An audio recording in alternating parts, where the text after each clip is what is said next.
Buenas tardes, el día de hoy en la nueva cátedra Lorencita Villegas vamos a hablar sobre el tema de desórdenes de la mama a cargo de Lizeth Gallo, residente de cirugía pediátrica y tutor el doctor Juan Fernando Medina.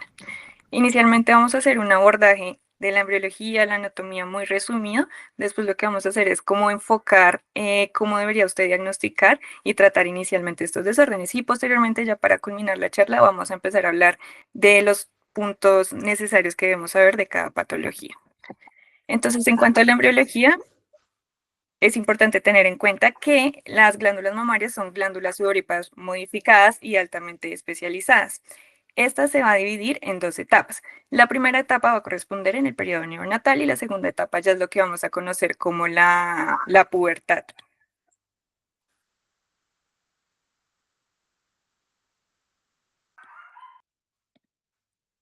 Todo inicia en la cuarta semana, cuando las crestas mamarias que vemos acá en la imagen de la derecha de la izquierda aparecen. Estas van a aparecer desde la región axilar hasta la región inguinal y ellas van a empezar a involucionar a partir de la quinta semana. Hay un espacio en el cual no involucionan, que es en el cuarto espacio intercostal. En este cuarto espacio intercostal es donde van a aparecer lo que vamos a conocer posteriormente como las yemas mamarias primarias. Estas yemas mamarias primarias lo que van a hacer es que, como lo vemos acá en esta imagen de la parte inferior, es que esa epidermis va a empezar a proliferar profundamente hacia el mesenquima adyacente. Todo esto lo va a hacer a través de una proteína relacionada con la hormona paratiroidea. Posteriormente, ya lo que va a ocurrir es que van a formarse las yemas mamarias secundarias. Esas yemas mamarias secundarias nos van a dar lugar, como lo vemos acá en la imagen de la derecha, a los conductos galactóforos y sus ramas. Es importante tener en cuenta que inicialmente, como lo vemos acá, son ductos que no están canalizados, pero posteriormente van a estar recanalizados gracias al influjo de la progesterona, los estrógenos y la prolactina. Hay otra cosa que es importante resaltar acá en la embriología en esta primera etapa y es la fosita mamaria, que es lo que vemos acá, que posteriormente va a corresponder a lo que es el pezón. Entonces lo que pasa es que ya la epidermis en su parte más superficial va a tener una depresión y eso es lo que va a constituir como tal la fosita mamaria, que en estadios más avanzados va a recanalizarse y va a constituir ese conducto secreto. En la segunda etapa, esto era lo que ya les hablaba previamente, se va a desarrollar en la pubertad, que es lo que conocemos a grosso modo como la telarquia. En la telarquia lo que ocurre es que, como lo vamos a ver más adelante, en los estadios de Tanner va a haber un aumento del tamaño de esa glándula mamaria y no solamente se va a desarrollar esa glándula, sino que también es importante tener en cuenta estas estructuras de las que les voy a mencionar a continuación, porque ellas pueden representar patologías cuando tienen procesos en la alteración de su desarrollo y ellos son todo ese estroma fibroso y todo el tejido adiposo. Acá solamente voy a mencionar algo puntual con respecto a la anatomía, tener en cuenta que al final, ya cuando culmina todo este desarrollo, aproximadamente vamos a tener como 15 a 20 lóbulos secretores y la otra parte son los conductos galactóferos, que es importante tenerlos en cuenta porque lo que ocurre posteriormente en patologías que vamos a ver más adelante es que hay un imbalance como en esa secreción y reabsorción y pueden obstruirse y causar patologías. En cuanto al drenaje linfático, todo drena como tal a algo que se llama el plexo subalveolar, pero es importante tener en cuenta que va a drenar a dos troncos, principalmente en el 75% a los subclavios y en el 25% a los mediastínicos. En cuanto a la irrigación, tres arterias que tenemos que tener en cuenta, memorizarnos y no olvidar. Uno es la arteria axilar, la otra es la torácica interna y la otra son las ramas perforantes. Entonces la arteria axilar lo va a hacer a través de sus ramas, la torácica superior, la toracoacromial y la subescapular. Y la torácica interna lo va a hacer a través de las ramas mamarias mediales. Las perforantes es importante tener estos dos números, del 2 al 4 de espacio intercostal. Y el drenaje venoso va a ser de igual manera hacia la vena axilar, la torácica interna y la segunda, tercera y cuarta intercostal. Y la inervación, lo mismo, del 2 al 6. Sin embargo, aquí hay como un dato importante para tener en cuenta que el pezón va a estar inervado por el cuarto nervio intercostal, por sus ramos cutáneos tanto anterior como lateral. Listo. Acá ya hicimos un recuento de la embriología y la anatomía. Vamos a hablar como a grosso modo de todos estos trastornos. Hasta el 3% de los niños y adolescentes van a desarrollar una lesión mamaria en total de toda, digamos, de toda la epidemiología. Sin embargo, hay que tener en cuenta que de todos esos trastornos, como lo vamos a ver más adelante, que pueden ser bien sean anomalías en el desarrollo, masas o trastornos inflamatorios infecciosos, las masas van a ser el trastorno más frecuente, sobre todo en adolescentes. Está descrito en la literatura que puede ser hasta el 66%. Y de estas masas mamarias, entonces ya nos vamos como a un subgrupo y ese subgrupo son los fibroadenomas. Y los fibroadenomas van a ser los más frecuentes en los adolescentes, reportados en una incidencia de hasta el 30 al 50%. Cabe resaltar que como estamos hablando de que las masas son lo más frecuente, pues también tenemos que preguntarnos qué pasa con la malignidad en esta población pediátrica. Entonces, mensaje clave que voy a repetirlo constantemente a lo largo de la charla, y es que en realidad la tasa, la incidencia de enfermedad maligna en la población pediátrica es muy baja, está reportada con una incidencia de hasta el 0,02%. Y otro dato que hay que tener en cuenta y es que los principales cambios siempre ocurren en la pubertad, entonces vamos a ver qué gran patología de la mama va a estar derivada a esa etapa en la adolescencia. Acá en esta tabla lo que busco y pretendo que transmitir es inicialmente cómo podemos clasificarlas en tres grandes grupos, que son las anomalías del desarrollo, las masas mamarias y las condiciones inflamatorias o infecciosas. Y a su vez, estas se van a dividir según cada edad del niño o de la niña. Entonces, cuando hablamos de anomalías del desarrollo, aquí lo que voy a hacer es como puntualizar, pero más adelante voy a profundizar un poco más sobre cada patología. Entonces, en cuanto a las anomalías del desarrollo en los neonatos, podemos tener la telorragia neonatal y la hipertrofia mamaria transitoria. Todo esto se debe al influjo hormonal y es algo transitorio que autorresuelve y no requiere un seguimiento adicional.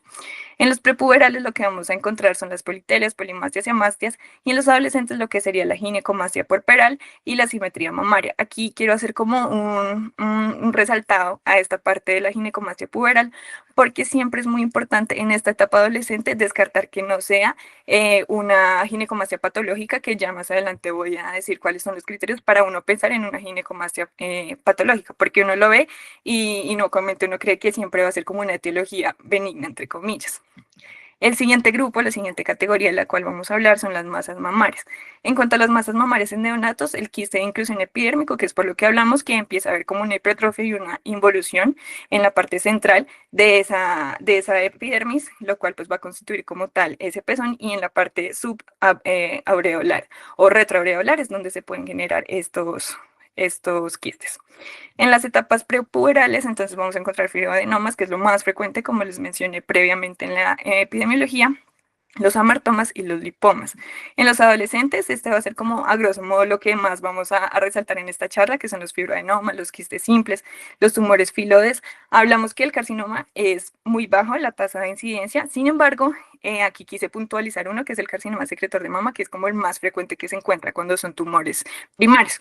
Y la otra parte, que sería de malignidad, que también es importante resaltar, que son las metástasis. Las metástasis, lo que digamos más vamos a ver involucrados son los linfomas, las leucemias y los rhabdomyosarcomas.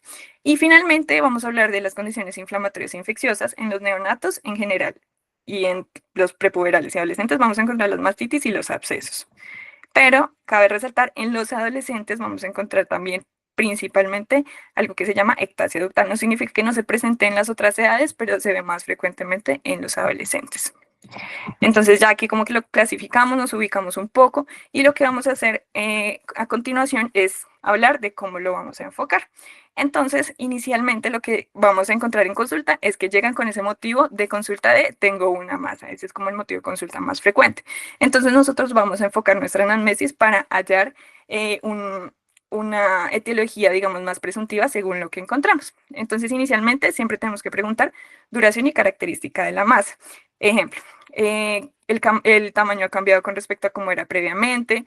Le preguntamos a la familiar características subjetivas de la masa, como si está dura, si le duele, y síntomas asociados. Le preguntamos si pierde peso, si ha tenido fatiga, fiebre, cambios en la piel o cambios en los pezones. También tenemos que preguntar sobre la descarga, si tiene secreción.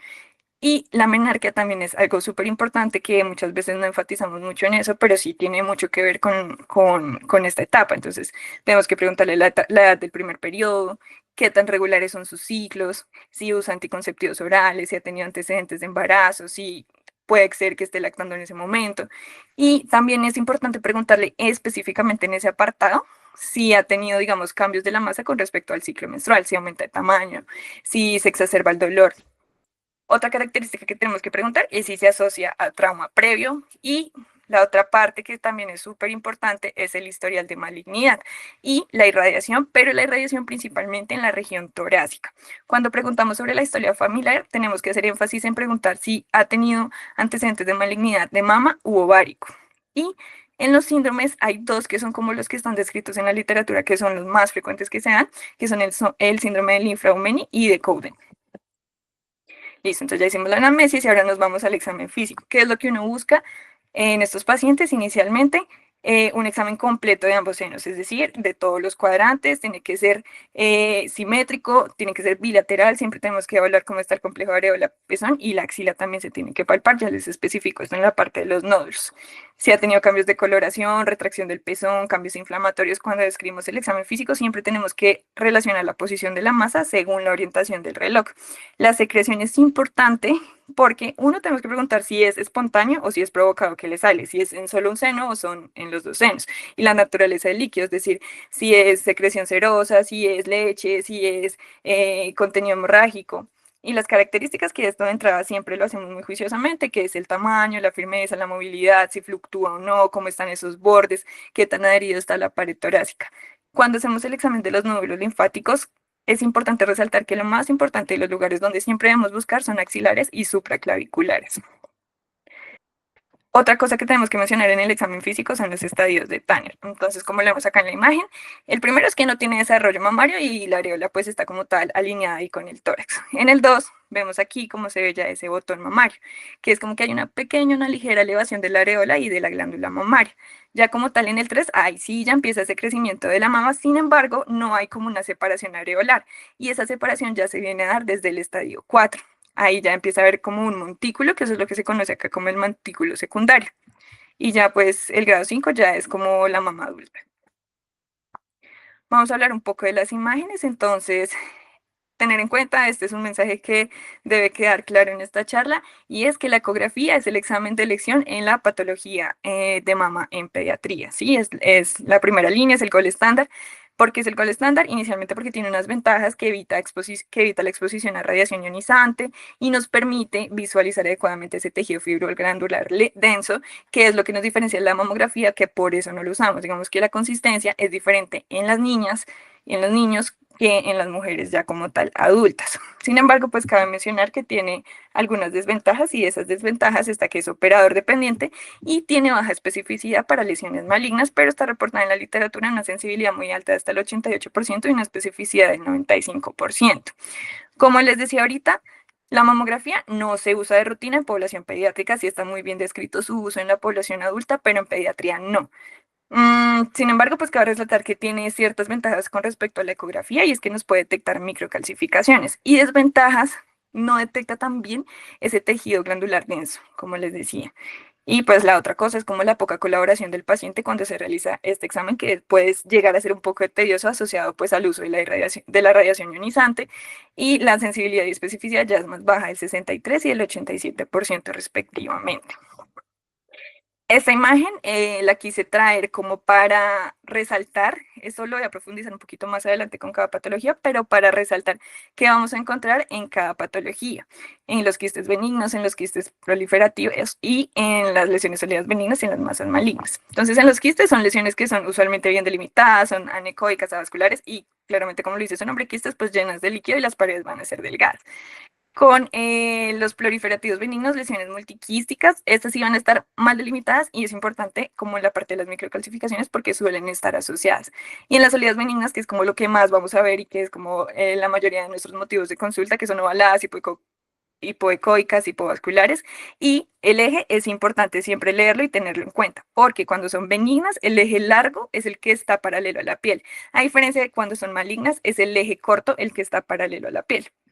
Y pues cabe resaltar que en las malignas pues será todo lo contrario, no están bien circunscritas, son heterogéneas. Otras imágenes que están descritas en la literatura, pero que su uso es limitado en la población pediátrica, es el TAC. El TAC no se usa para patología de mama, ¿Por qué? Porque no caracteriza bien ese tejido glandular y porque pues adicionalmente tiene ese riesgo de esa exposición a radiación ionizante. La resonancia magnética está descrita en la literatura que no se usa de rutina, sin embargo, sí hay tres indicaciones que son importantes tener en cuenta que podemos usar para tomar este examen. Uno es que estemos sospechando malformaciones vasculares. Dos es que usted ya tenga una neoplasia maligna confirmada. Y tres es que usted quiera hacer un seguimiento a largo plazo en un paciente que tiene alto riesgo. Este estudio salió en el 2021 del Journal of Pediatric Surgery, que lo que mostró era cómo el BIRATS, la evidencia, no se usa en pacientes pediátricos porque sobreestima el riesgo de malignidad. Entonces fue un estudio retrospectivo multicéntrico de todas las masas mamarias en pacientes menores de 21 años. En total se recogieron 283 pacientes que tenían diagnóstico de patología mamaria. De esos 227 fueron llevados a ecografías preoperatorias.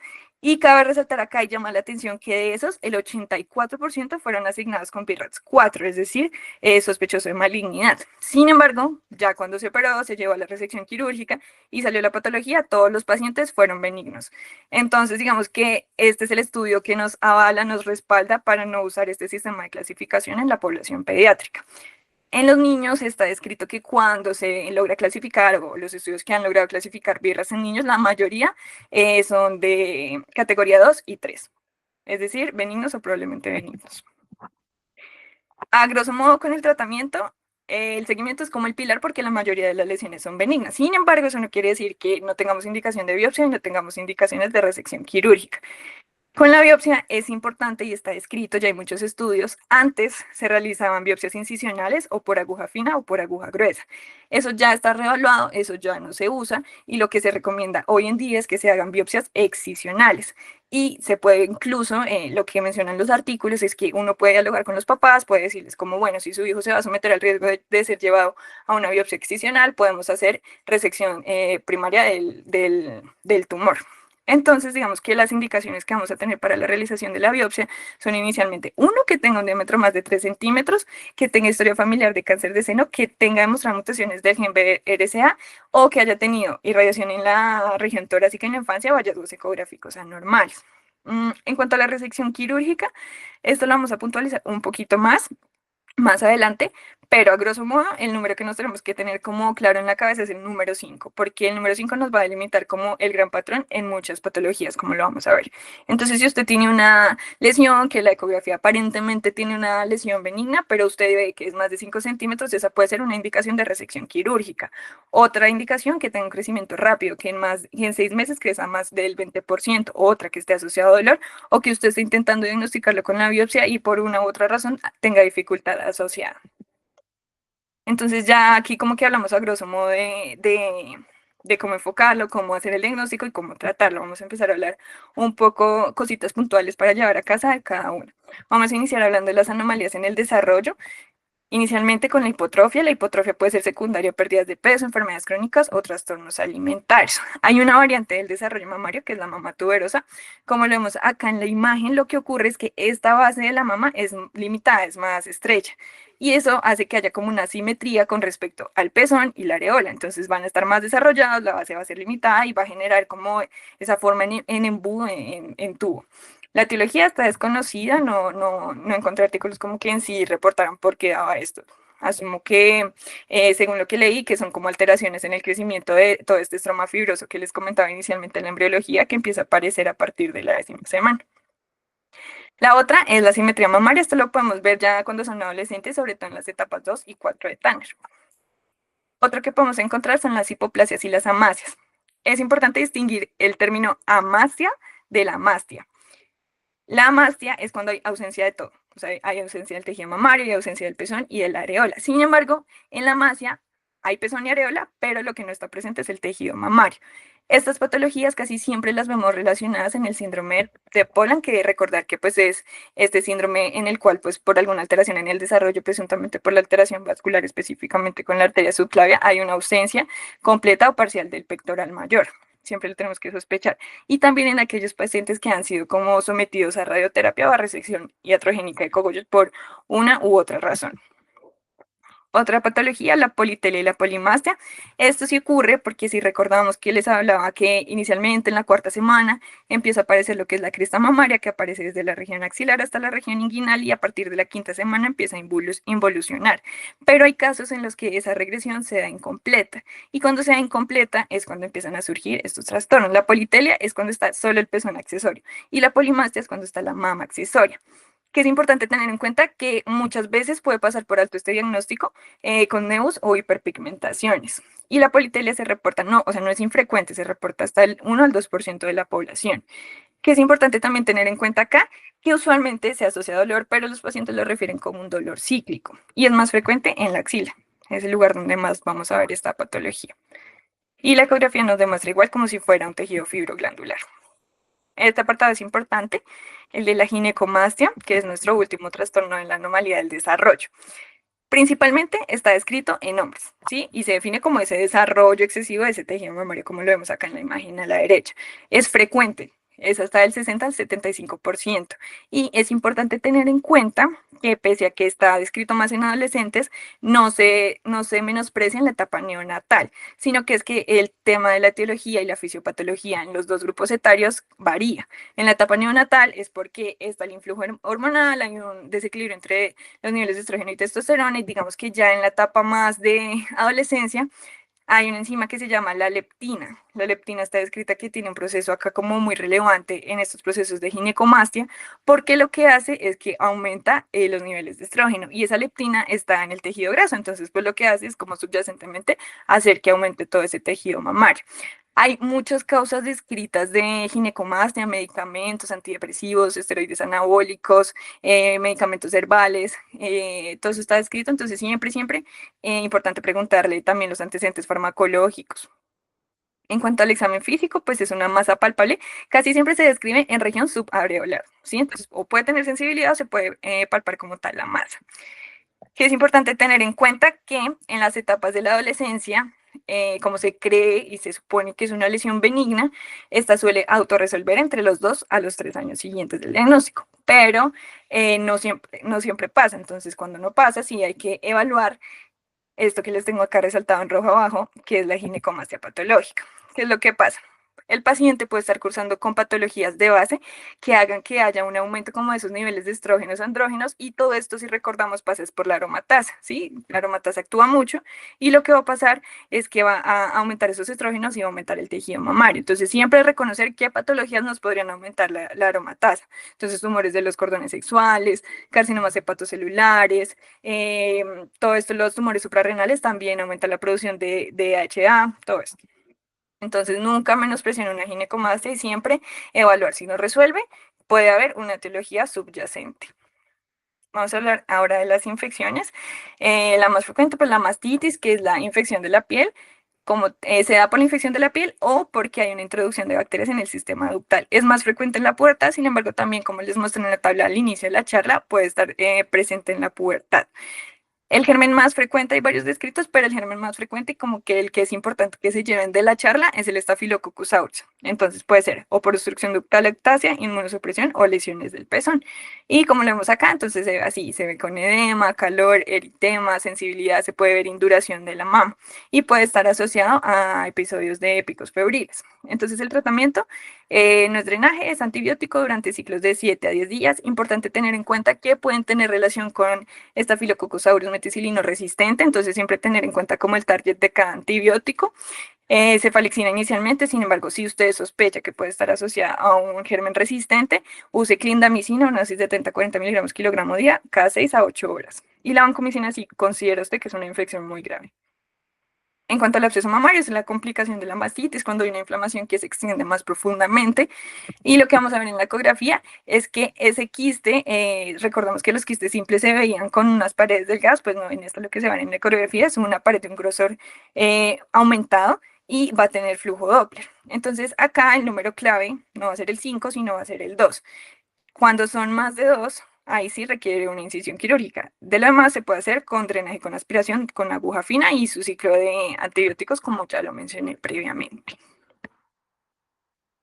Y por último, el galactosele. El galactosele se define como ese quiste de retención del líquido lleno de leche.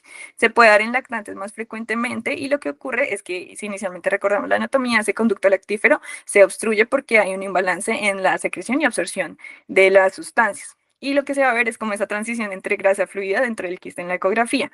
Esto es benigno, se le hace seguimiento, sin embargo, si es muy sintomático o usted ve en la ecografía características atípicas como heterogeneidad, puede hacer una punción por aguja fina. Listo, entonces vamos a continuar ahora sí como la parte grande, que son las masas mamarias, que hablamos que es la patología más frecuente en la adolescencia, que está representada hasta aproximadamente el 60% de los casos. Vamos inicialmente a hablar de los fibroadenomas. Los fibroadenomas, tener en cuenta que son los tumores benignos más comunes. Se reportan desde el 54% hasta el 94% en la literatura. Estas dos características que les coloco después, que sean bilaterales y múltiples, nos tienen que prender alarmas porque eso es sugestivo de malignidad. Como la mayoría son benignos, está una tasa de resolución espontánea del 10 al 40%. Entonces, si recordamos, cuando les hablaba inicialmente de la embriología y de la anatomía, todo este tejido fibroepitelial, el estroma, empieza a proliferar de manera desorganizada, entonces eso hace que cuando se rodeen esos lobulillos mamarios y el influjo hormonal de estrógenos hace que aumente de tamaño y se genere como tal esa masa. Usualmente son asintomáticos, lo que les decía al inicio, el motivo de consulta es siento una masa en el seno. Como lo vemos acá, cuando lo palpamos es una masa que es circunscrita, móvil, no está adherida como a planos profundos, y siempre la ubicación más frecuente, la que está descrita en la literatura, es que es en el cuadrante superior externo. Es importante tener en cuenta acá cómo se clasifica. Entonces podemos tener cuatro grandes grupos. Lo que más vemos es ese fibroadenoma convencional, que usted lo ve de tamaño pequeño, entre 2 a 3 centímetros. Sin embargo, empieza a cobrar importancia cuando usted diagnostica un fibroadenoma gigante, que es un fibroadenoma que se define por el tamaño, por el peso o por el desplazamiento de la mama. El tamaño es con respecto a mayor de 5 centímetros, el peso es mayor de 500 gramos y el desplazamiento es cuando reemplaza más del 80% del tejido mamario. Hay otra variante que también es benigna, pero es de crecimiento más rápido, que es ese fibroadenoma juvenil. Importante tener en cuenta acá que cuando usted esté leyendo esa ecografía, siempre tiene que buscar si está asociado a quistes, calcificaciones o adenosis esclerosante, porque eso ya lo clasifica como un fibroadenoma complejo y el manejo sería diferente. Como lo vemos acá en la imagen a la derecha, lo que vemos en la ecografía es esa masa hipoecóica, es redonda, vemos el margen que está bien delimitado, y aquí lo que les hablaba del eje de la orientación con respecto a la piel, el largo, el eje largo. Cuando es el corto, entonces es más sugestivo de malignas. ¿Cómo es el tratamiento? Entonces depende. Si usted ya diagnosticó, lo vio que la clínica es un paciente asintomático, en la ecografía tiene estas características de benignidad y el tamaño es menor de 3 centímetros, perfectamente puede hacerle un seguimiento. El esquema que está descrito es hacer una ecografía cada 6 meses durante el primer año y después continúa cada año durante 2 años más. Inicialmente, como les hablaba, la tasa de regresión puede llegar hasta el 40%, entonces por eso solo se hace el seguimiento ecográfico y no hay necesidad de que usted haga una biopsia.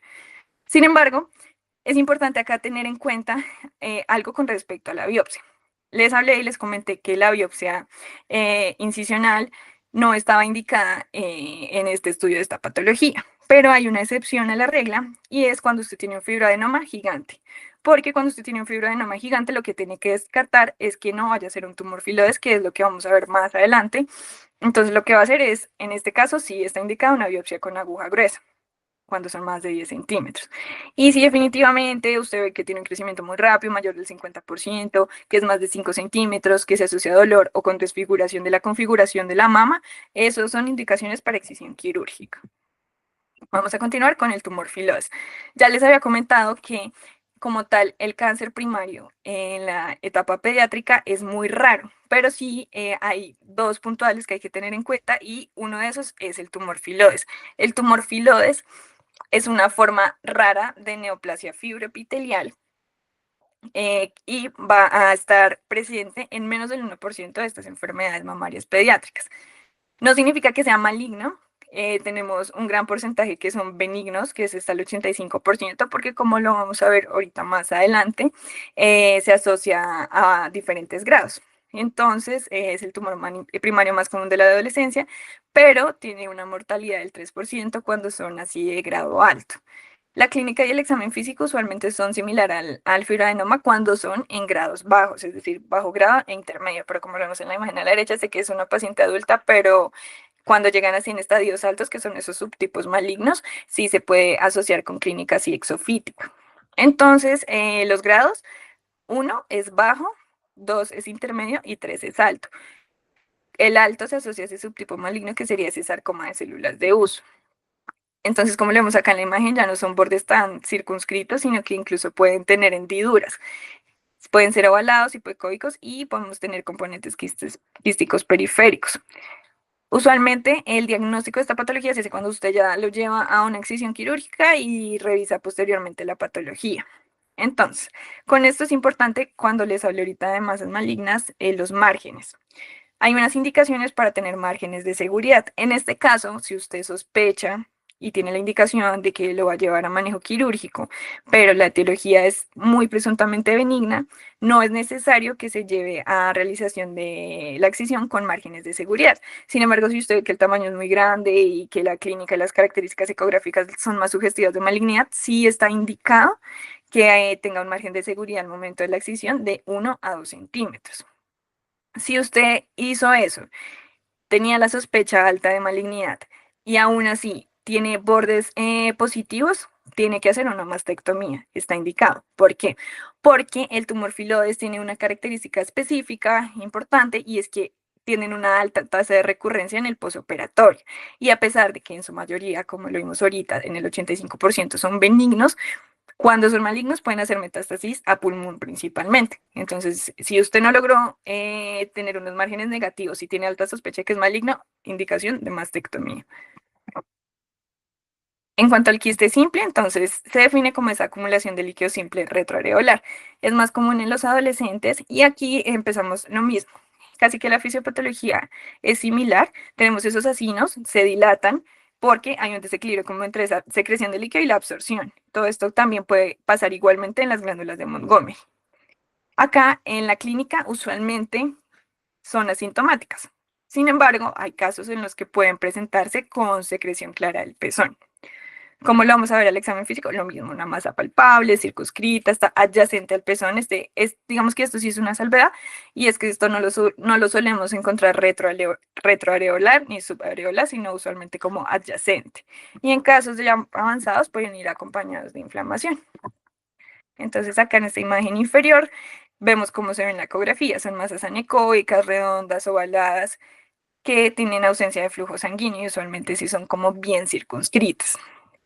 Acá con el quiste simple también hay unas salvedades. Entonces todo depende. Si es un paciente asintomático que tiene un quiste simple y que las características de la ecografía le sugieren que no es de malignidad, acá el seguimiento ecográfico ya no es por 6 meses, como les mencioné, sino es cada 3 meses.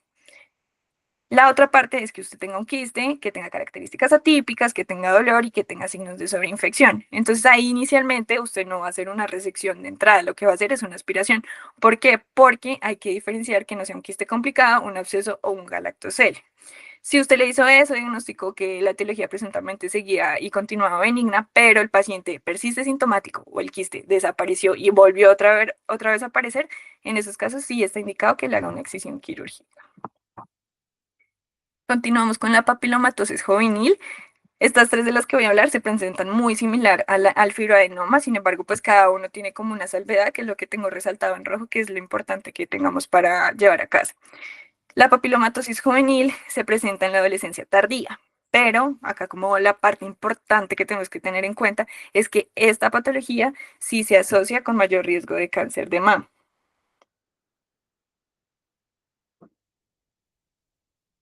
Usualmente los pacientes son asintomáticos, la masa igual, circunscrita, inmóvil. ¿Qué es lo que pasa?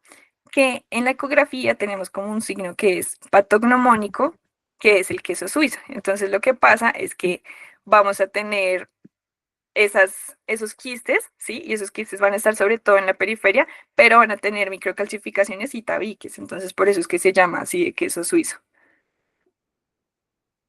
El tratamiento con ellos, entonces, como les dije previamente, que se asocia con mayor riesgo de cáncer de mama, está indicado que usted haga resección completa con márgenes limpios. y después puede hacer seguimiento con ecografía. Entonces el mensaje de acá es que la papilomatosis juvenil se asocia con riesgo de cáncer, entonces no es de indicación hacer seguimiento. Estos es uno de los casos que apenas usted los diagnostica, tiene que hacer resección.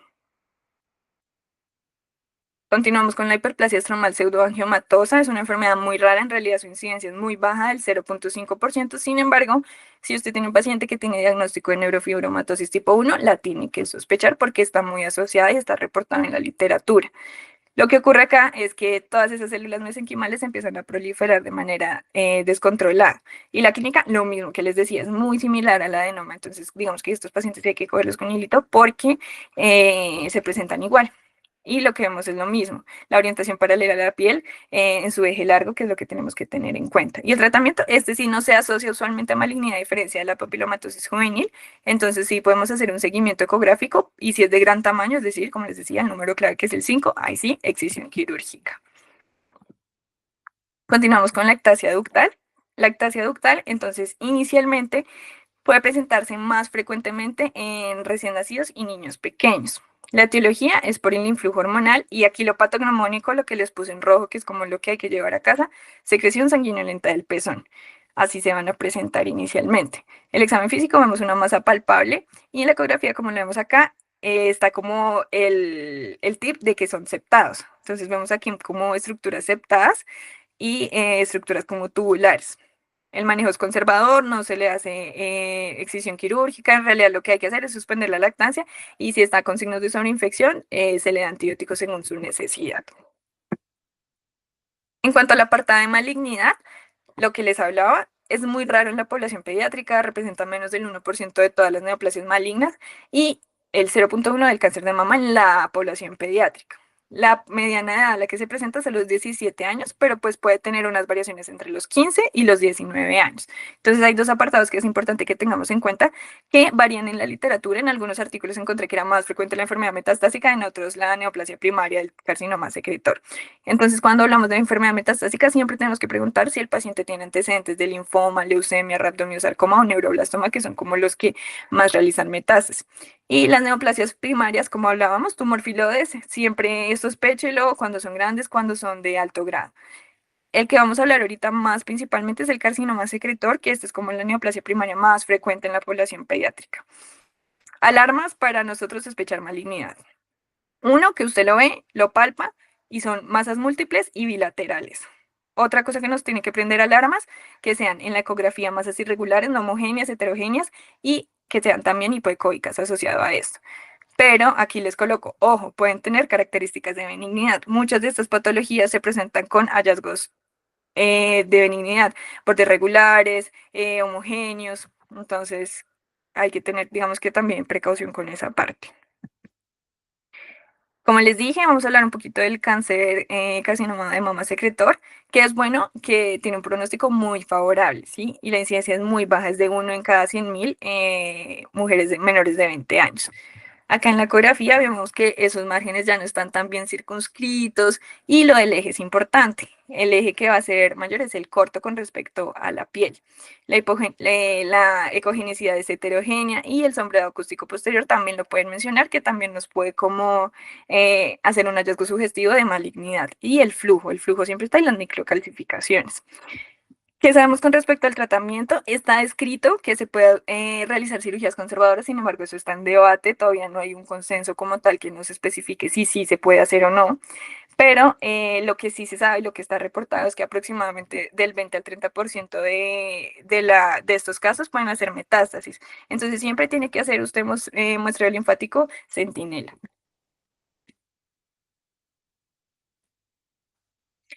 Listo, entonces ya hablamos de todas las patologías. Acá les voy a explicar este algoritmo. Este algoritmo lo vamos a partir con los hallazgos ecográficos. Entonces usted le llegó la consulta al paciente con una masa en la mama. Entonces usted entra, le va a pedir una ecografía porque ya sabemos que es el examen de primera elección que permite caracterizar bien ese tejido fibroglandular denso y que tiene una alta especificidad y sensibilidad. Entonces lo que va a preguntar si tiene componente quístico o sólido o mixto.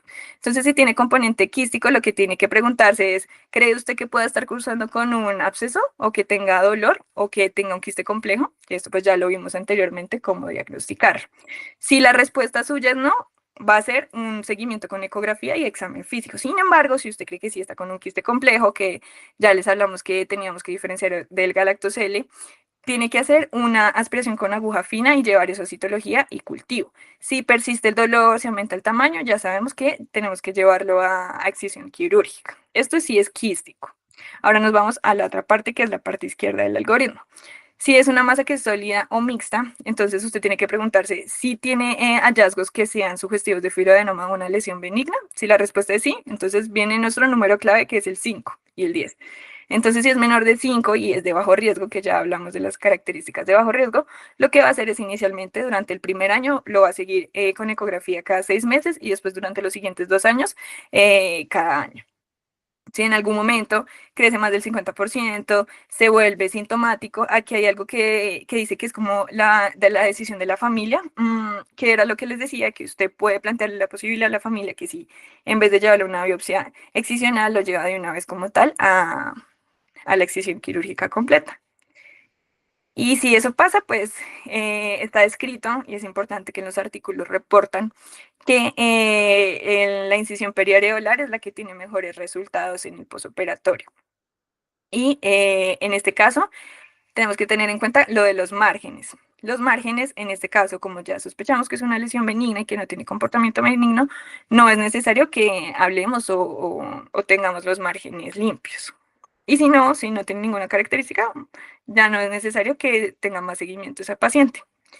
Si está como en el borderline, es decir, entre 5 y 10, de una usted lo lleva a biopsia excisional sin necesidad de tener márgenes limpios. Sin embargo, entonces ya hablamos qué pasa con los fibroadenomas que son mayores de 10 centímetros, que tenemos que sospechar que son tumores filoides. Entonces, en ellos siempre tiene que hacer inicialmente la biopsia por aguja gruesa, o si no, puede hacer una consulta ya más especializada en el sentido de que o lo lleva a biopsia excisional o lo lleva de una vez como tal ya a la excisión de la pieza quirúrgica. Ahora vamos con la otra parte que ya es como tal la parte de la malignidad. Si no cree usted que tiene una lesión benigna y cree que está concordante con malignidad, entonces lo que tiene que hacer es quitar el tumor y evaluar que el margen esté de 1 a 2 centímetros, que era lo que ya les había hablado.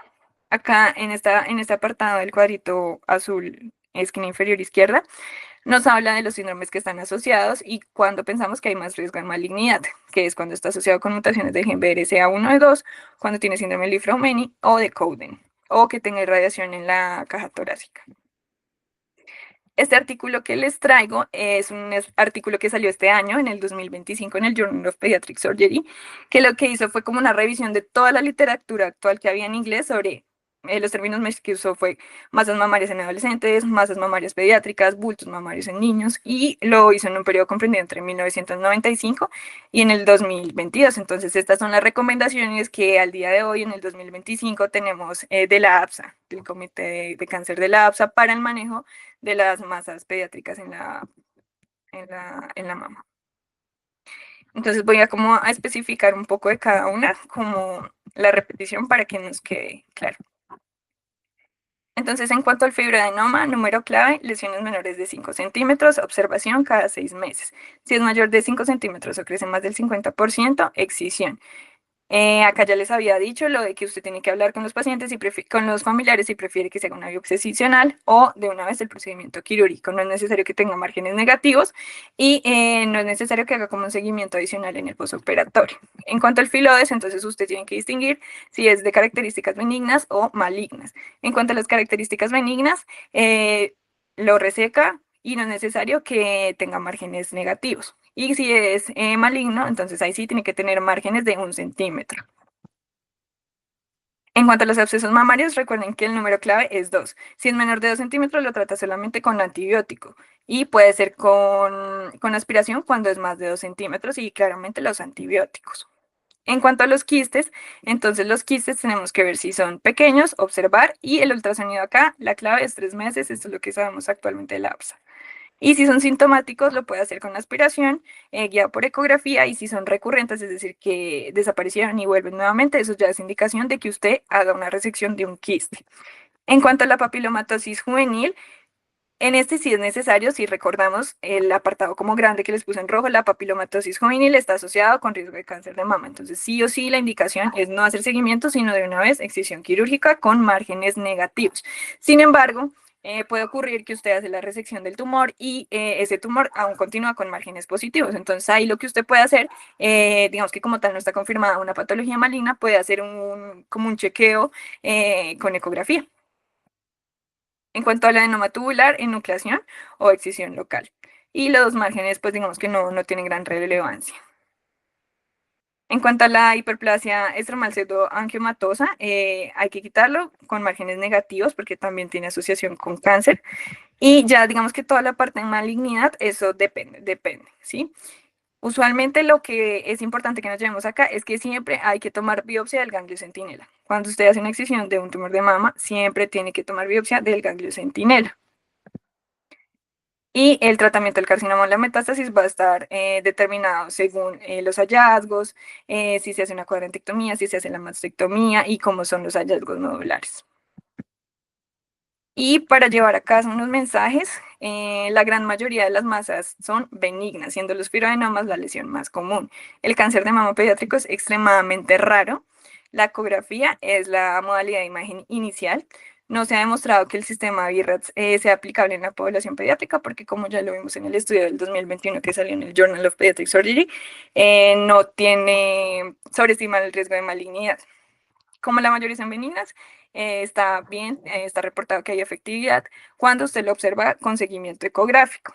Usualmente cuando son menores de 3 a 5 centímetros, apariencia benigna, de bajo riesgo y asintomáticas. Con respecto al tamaño, pues ya vimos que varía con respecto a cada uno, sin embargo, podemos como tener así a grosso modo un número en la cabeza que es de 3 a 5 o que tenga crecimiento progresivo para que hagamos excisión quirúrgica. Em, Acá les dejo para que si quieren tomarle fotos, un resumen de todo lo que acabé de hablar. Estas son las indicaciones de la biopsia, que tenga características atípicas en la ecografía, el tamaño más de 3, que incremente el tamaño con el tiempo, y en la historia clínica que tenga, si usted suma esos criterios imagenológicos más la historia clínica con la irradiación, que tenga antecedentes familiares o síndromes conocidos, biopsia. Y esta tabla es como una guía de bolsillo para todas las patologías que acabo de hablar, es un resumen de todo. Entonces está la patología del lado izquierdo, cómo se presenta en la clínica, cómo lo diagnostica y cómo lo trata. Y acá para la parte maligna, hablamos de filodes, de los tumores metastásicos y del carcinoma secreto. Muchas gracias a Derly por esta gran presentación. En este momento abrimos un espacio para comentarios o preguntas que se tengan.